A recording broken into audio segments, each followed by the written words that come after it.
ಕೊನೆದಾಗಿ ನೀವು ಮಾತಾಡ್ಸಿದ್ದು ಯಾವಾಗ ನಿಮ್ಗೆ ಸರ್ 2 ತಿಂಗಳು 3 ತಿಂಗಳು ಆಗೋಯ್ತು ಸರ್ ನಾವು ಮಾತಾಡಿ. ಈಗ ಹುಷಾರ್ ತಪ್ಪಂಗೆಲ್ಲ ನಾವು ಬೆಂಗಳೂರಿಗೆ ಹೋಗಿಲ್ಲ. ಇಲ್ಲ ಸರ್, ನಮ್ಮ ಬ್ರದರ್ ಅಲ್ಲೇ ಇದ್ರು, ನಮ್ಮ ಬ್ರದರ್ಸ್ ಎಲ್ಲ ಅಲ್ಲೇ ಇರ್ತಾರೆ ಯಾವಾಗಲೂ. ನಾನು ಹೋಗೋಕ್ಕಾಗಲಿಲ್ಲ, ನನಗೊಂದು ಸ್ವಲ್ಪ ಹುಷಾರಿಲ್ಲ, ಹೋಗಿಲ್ಲ ಸರ್.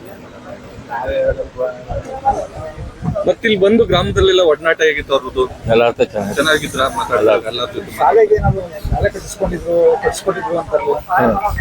ಹೌದು ಸರ್, 3 ಬಿಲ್ಡಿಂಗ್ ಕಟ್ಟಿದ್ದಾರೆ, ಹೈಸ್ಕೂಲ್ ಮಾಡಿಸ್ಕೊಂಡಿದ್ದಾರೆ. ಅದಕ್ಕೆ ತಕ್ಕಾಗಿ ಊರಿನವರು ಒಂದು ಅವ್ರಿಗೆ ಮುಂದೆ ಜಾಗನೂ ಕೊಟ್ಟಿದ್ದಾರೆ ಹೋರಾಡಕ್ಕೆ. ಊರವರು ಅನುಕೂಲನೂ ಮಾಡ್ಕೊಟ್ಟಿದ್ದಾರೆ. ಇದೇ ಮನೆ ಸರ್, ಅವ್ರ ತಾಯಿ ಅಲ್ಲಿ ತೀರೋಗಿರೋ ಅಲ್ಲಿ ಮಸಾಲೆ ಕಾಡಿದೆ, ಅಲ್ಲಿ ಗೋರಿ ಕಟ್ಟಿದ್ರೆ ಅಲ್ಲಿದೆ. ಕೆಳಗಡೆ ಇದೆ. ಬಿ ಸರೋಜದೇವಿ ಹುಟ್ಟೂರು. ಅವರು ಹುಟ್ಟಿ ಬೆಳೆದಂಥ ಗ್ರಾಮ ಇದು. 7 ರಿಂದ 8 ವರ್ಷ ಅವರು ಇದೇ ಗ್ರಾಮದಲ್ಲಿ ಇದ್ದಿದ್ದು. ನಂತರ ಅವ್ರ ತಂದೆ ಮುಖ್ಯ ಪೇದೆಯಾಗಿದ್ದರು ಚಾಮರಾಜಪೇಟೆಯಲ್ಲಿ, ರುದ್ರಯ್ಯ ಅಂತ, ಭೈರಪ್ಪ ಅಂತ ಮುಖ್ಯ ಪೇದೆಯಾಗಿದ್ದರು. ಅವ್ರ ತಾಯಿ ರುದ್ರಮ್ಮ. ಅವ್ರ ಜೊತೆಯಲ್ಲಿ ಬೆಂಗಳೂರು ಚಾಮರಾಜಪೇಟೆಗೆ ಹೋಗ್ತಾರೆ. ಅಲ್ಲಿ ಹೊನ್ನಪ್ಪ ಭಾಗವತರವರ ಒಂದು ಭರತನಾಟ್ಯ ಗರಡಿಯಲ್ಲಿ ಪಳಗಿ ಅವರು ಭಾರತೀಯ ಚಿತ್ರರಂಗದಲ್ಲೇ ಒಂದು ಪ್ರಖ್ಯಾತವಾದ ನಟಿ ಆಗ್ತಾರೆ. ಇಲ್ಲಿ ಎಷ್ಟು ವರ್ಷ ಇದ್ರು ಸರ್ ಅವರು? 8 ರಿಂದ 9 ವರ್ಷ ಇದ್ರು ಅಂತ ನಮ್ಮ ತಂದೆಯವರೆಲ್ಲ ಹೇಳ್ತಾ ಇದ್ರು ಸರ್. 8 ರಿಂದ 9 ವರ್ಷ ಇದ್ರು. ನಂತರ ಅವ್ರ ತಂದೆಯವ್ರ ಜೊತೆಲಿ ಬೆಂಗಳೂರು ಚಾಮರಾಜಪೇಟೆಗೆ ಹೋಗ್ತಾರೆ. ಯಾವಾಗ ಬರ್ತಿದ್ರು ಸರ್? ಬರ್ತಾ ಇದ್ರು ಸರ್, ಅವರು ವಾರಕ್ಕೆ ಒಂದೊಂದು ಸಲ ಬರ್ತಾ ಇದ್ರು. ಅವ್ರು ತುಂಬ ಮನಸ್ಸಿಗೆ ಅಶಾಂತಿ ಆದಾಗ 2 ದಿವಸ 3 ದಿವಸ ಇದ್ದು ಹೋಗ್ತಿದ್ರು. ಇಲ್ಲಿ ಬಂದ ತಕ್ಷಣ ಅವ್ರಿಗೆ ಹೊಸ ಚೈತನ್ಯ, ಒಂದು ಹುರುಪು ಬಂದು ಮತ್ತೆ ತಮ್ಮ ಚಟುವಟಿಕೆಗಳಲ್ಲಿ ಸರ್ ಅವಿನಾಭಾವ ಸಂಬಂಧ ಇತ್ತು ಸರ್. ಅವರು ಬಂದಾಗ ತುಂಬ ಒಡನಾಟ ಇಟ್ಕೊಂಡಿದ್ರು. ಮತ್ತು ನಮ್ಮವರ ಪ್ರಾಥಮಿಕ ಶಾಲೆ ಅದಕ್ಕೆ ನಿರ್ಮಾಣ ಮಾಡೋದು ಇಟ್ಕೊಟ್ರು.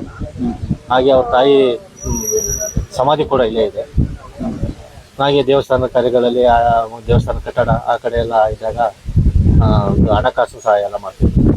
ತುಂಬ ತನುಮನದ ಸಹಾಯ ಮಾಡ್ತಿದ್ರು. ಹೌದು ಸರ್, ತುಂಬ ಹೆಮ್ಮೆ ಅನ್ನಿಸ್ತದೆ. ಪದ್ಮಶ್ರೀ ಪುರಸ್ಕೃತರು, ಭಾರತೀಯ ಚಿತ್ರರಂಗ ಹಾಗೂ ಕರ್ನಾಟಕ ಚಿತ್ರರಂಗದಲ್ಲಿ ವಿಶೇಷ ಪ್ರಶಸ್ತಿಗಳನ್ನು ಪಡೆದಂಥರು, ದಿವಂಗತ ಭಾರತೀಯ ಚಿತ್ರರಂಗದ ಸೂಪರ್ ಸ್ಟಾರ್ಗಳಾದಂಥ NT Ramarao, MG Ramachandran, doctor Rajkumar ಇಂಥ ಮಹನೀಯರ ಜೊತೆಲಿ ನಟಿಸಿದಂಥವ್ರು. ಇಂಥವ್ರನ್ನ ಮೂರಲ್ಲಿ ಹುಟ್ಟಿರೋದು ನಮಗೆ ತುಂಬ ಹೆಮ್ಮೆ.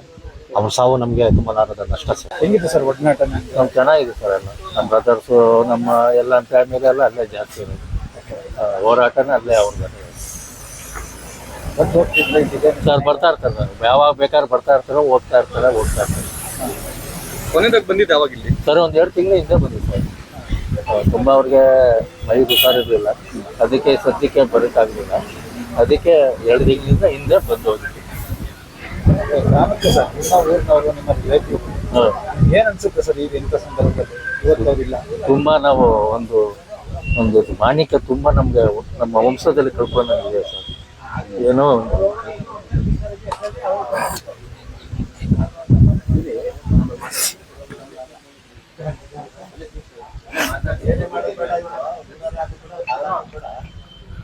ಕೊನೆದಾಗಿ ನೀವು ಮಾತಾಡ್ಸಿದ್ದು ಯಾವಾಗ ಸರ್?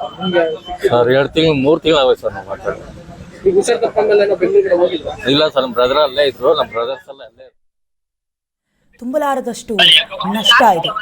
ಇನ್ನು ಮಲ್ಲೇಶ್ವರಂನ ನಿವಾಸಕ್ಕೆ ಶಿವಣ್ಣ ಸೇರಿದಂತೆ ಹಲವಾರು ಕಲಾವಿದರು ಕೂಡ ಆಗಮಿಸ್ತಿದ್ದಾರೆ. ಚಂದನವರದ ಹಿರಿಯ ನಟಿ. ನಾವು ಹೇಳ್ತಾ ಇದ್ವಿ, ಕೇವಲ ಉತ್ತುಂಗದ ಶಿಖರವನ್ನು ಹೇರಿದ ಮಾತ್ರಕ್ಕೆ ಬರೀ ಸಂತಸದ ದಿನಗಳನ್ನು ಮಾತ್ರ ಈ ಕಲಾವಿದೆ ನೋಡಿಲ್ಲ.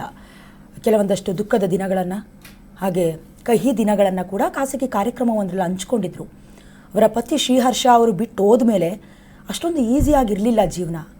ಅಕ್ಕಪಕ್ಕದ ಮನೆಯವರು ಕುಂಕುಮ ಕೊಡೋದಕ್ಕೆ ಅಂತ ಬಂದಾಗ ಎಷ್ಟೋ ಬಾರಿ ನನಗೆ ನೋವಾಗಿದೆ, ನನಗೆ ಬೇರೆ ಆಪ್ಷನ್ ಇದ್ದರೂ ಕೂಡ ಆ ಶ್ರೀಹರ್ಷ ಅಂದರೆ ಅವರ ಗಂಡದ ಸ್ಥಾನವನ್ನು ಮತ್ತಾರೂ ತುಂಬೋದಕ್ಕೆ ಸಾಧ್ಯ ಇಲ್ಲ ಅಂತ. ಅಂದರೆ ಕೇವಲ ನಾವು ರೀಲ್ಗಳಲ್ಲಿ ಅಂದರೆ ಸಿನಿಮಾಗಳಲ್ಲಿ ನೋಡಿ ನಟಿ ಅಂದರೆ ಅಥವಾ ಹೆಣ್ಣು ಅಂದರೆ ಹೀಗಿರಬೇಕು ಅಂತ ಏನು ಅಂದ್ಕೊಳ್ತೀವಿ, ನಿಜ ಜೀವನದಲ್ಲೂ ಕೂಡ ಹಾಗೆ ಬದುಕೋದಕ್ಕೆ ಸಾಧ್ಯ ಇಲ್ಲ. ಅದನ್ನು ಸಾಧ್ಯ ಮಾಡಿ ತೋರಿಸ್ತವರು ಅಂದರೆ ಸರೋಜಾದೇವಿಯವರು. ಈಗಲೂ ಕೂಡ ವೈಯಕ್ತಿಕ ಬದುಕಿನಲ್ಲೂ ಕೂಡ ಯಾವುದೇ ಕಾಂಟ್ರವರ್ಸಿ ಮಾಡ್ಕೊಳ್ಳೋದ ಹಾಗೆ ಬೇರೆಯವ್ರಿಗೂ ಉದಾಹರಣೆಯಂತೆ ಬದುಕಿದ ಕೀರ್ತಿ ಬಿ ಸರೋಜಾದೇವಿ ಅವರಿಗೆ ಸಿಗಬೇಕು. ಜೊತೆಗೆ ಮಹಿಳಾ ಪ್ರಧಾನ ಸಿನಿಮಾಗಳನ್ನು ಇವರನ್ನು ನೋಡಿ ಆಯ್ಕೆ ಮಾಡ್ತಾ ಇದ್ದಂತಹ ಕಾಲಘಟ್ಟ. ಪ್ರಮುಖ ಕಾರ್ಯಕ್ರಮಗಳನ್ನು ಬಿಟ್ಟು ಸದ್ಯದ ದಿನಗಳಲ್ಲಿ ಯಾವುದೇ ಸಿನಿಮಾಗಳನ್ನು ಕೂಡ ಒಪ್ಕೊಂಡಿರಲಿಲ್ಲ. ವಯಸ್ಸಾಗಿತ್ತು, 87 ವರ್ಷ ವಯಸ್ಸಾಗಿತ್ತು. ಪರಿಪೂರ್ಣ ಜೀವನವನ್ನು ಕಂಡುಕೊಂಡಿದ್ರು. ಇಬ್ಬರು ಮಕ್ಕಳೊಂದಿಗೆ ನಿವಾಸದಲ್ಲಿ ವಾಸವಾಗಿದ್ದರು. ಇನ್ನು ದಕ್ಷಿಣ ಭಾರತದ ದೇವಸುಂದರಿ ಅಂತಲೇ ಕರೆಸ್ಕೊಳ್ತಾ ಇದ್ರು ಬಿ ಸರೋಜಾದೇವಿ.